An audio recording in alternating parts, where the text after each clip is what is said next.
시청자 여러분 반갑습니다.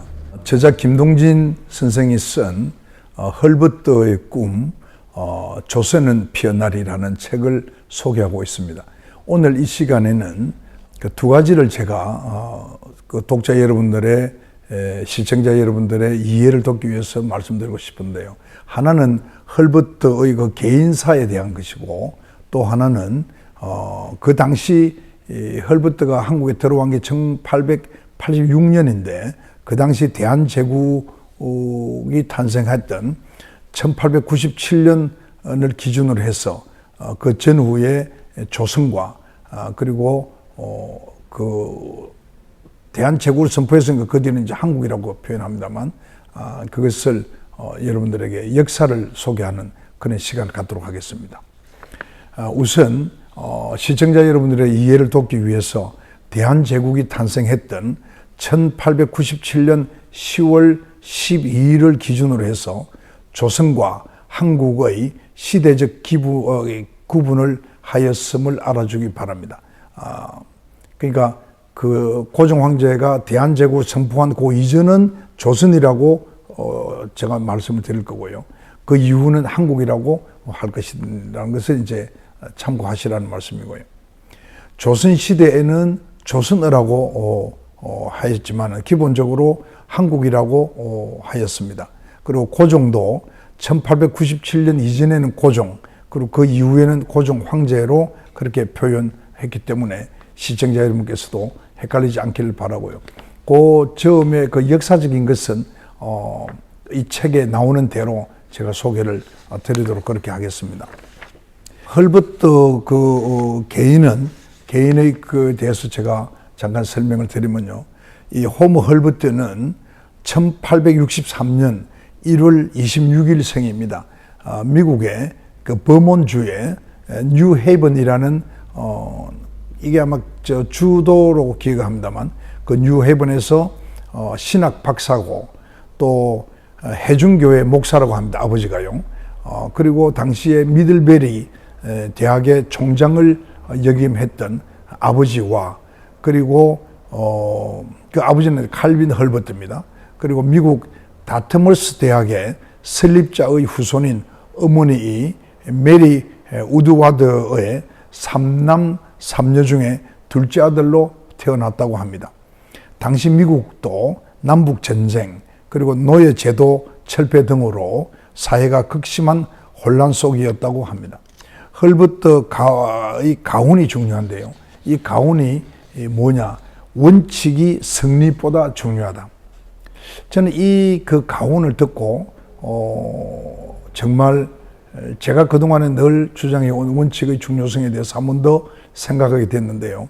영어로는 이 헐버트 가문의 그 가훈이 Character is more fundamental than victory 입니다. 우리말로 원칙이 승리보다 중요하다 이었다고 합니다. 오늘날 우리 한국 사회에 가장 필요한 경구라고 저는 생각해 봅니다.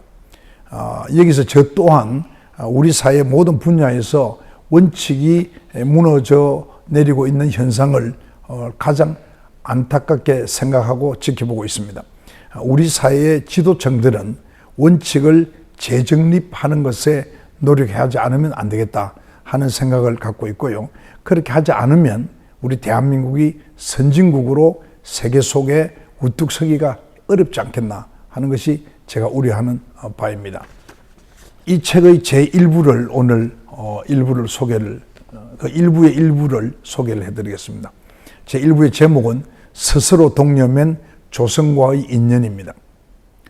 1909년 10월 26일 할빈역에서 이토 히로부미를 처단한 안중근 의사는 그해 12월 2일 날 일본 경시청에서 조사를 받게 되는데요. 그 경시청의 사카이 경사의 신문을 받을 때 미국 사람 하루비토를 아느냐, 만난 적이 있는가 하는 질문을 받았다고 합니다. 그 질문에 안중근 의사는 단호하게 이렇게 답을 했다고 합니다. 만난 적은 없어. 그러나 한국인이라면 헐버트를 하루라도 잊어서는 아니되오 라고 말씀하셨다고 합니다. 1950년 3.1절 날 헐버트는 독립운동에 헌신한 공로로 건국 공로훈장 태극장을 주술을 받았습니다. 이때는 이제 이승만 대통령 시절이죠. 그리고 2014년 한글날에 한글 발전에 기여한 공로를 인정을 받아서 금관 문화훈장을 주술을 받았습니다. 그리고 그 다음에 2015년에 사단법인 서울 아리랑 페스티벌은 아리랑을 최초로 체보해가지고 영원한 한민족의 노래로 발전케 한 공로를 인정받아서 제1회 서울 아리랑상을 주수하였다고 합니다. 이방인인 이 헐버트가 어떻게 이렇게 다방면에서 영예를 안을 수 있었을까? 과연 안중근 의사에게 우리 한민족의 헐버트는 어떤 존재였을까? 여러분 궁금하지 않습니까? 저자가 이렇게 의문부호를 던졌습니다. 그 당시 역사는 1886년 7월에 헐버트가 조선 땅을 밟게 되는데요.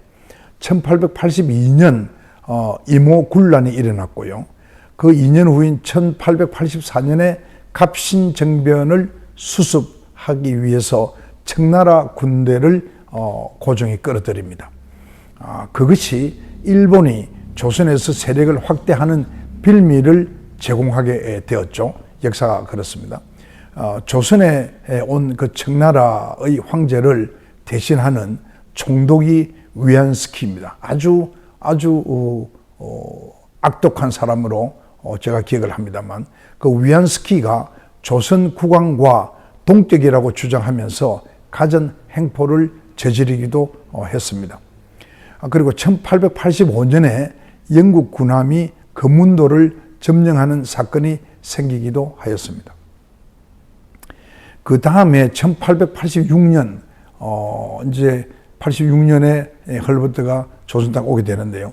이 86년에 호열자라고 그 당시 그랬는데요. 이게 지금은 콜레라라고 하죠. 이 콜레라로 인해서 서울 인구가 30만 명이었다고 하는데 한 10%가 되는 한 3만 명 정도가 이 콜레라로 사망하게 되고 전국적으로는 수십만 명이 죽었다고 합니다. 이런 가운데서도 조선에서는 개화의 물결이 서서히 일렁거렸습니다.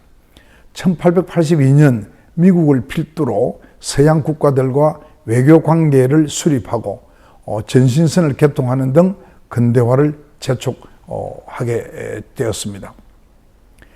근대식 교육의 필요성을 알고 신식 학교 설립을 추진하게 되는데 미국 공사관을 통해서 미 국무부에 교사 3사람을